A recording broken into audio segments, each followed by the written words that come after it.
Nagpahinom do mga LGU sa Upol, Misamis Oriental ngadto sa mga resort owners kalabot sa health protocols karong lauman nga daghan ang bisita karong Semana Santa. Sa natong detalye sa report ni Ethel Ipanag.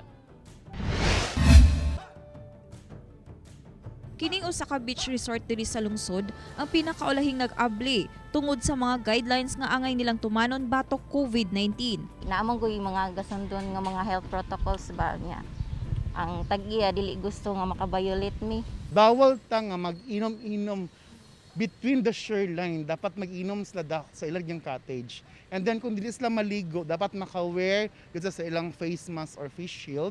Sigon sa LGU, aduna sila gipagawas nga unified guidelines sa matag beach resort.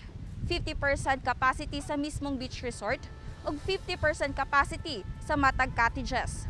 Bawal una ang mga senior citizen ug mga bata ubos sa 10 anyos.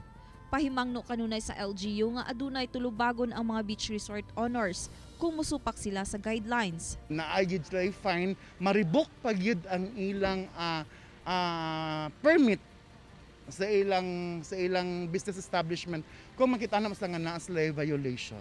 Ginakumpleto na usab sa Upol LGU ang pinal nga guidelines alang sa nasingabot nga Semana Santa. Diin lauman ang pagdagsa sa mga tao sa resorts labi na sa Easter Sunday. Kauban si James Yap sa kamera. Ako si Ethel Ipanag para sa One Mindanao.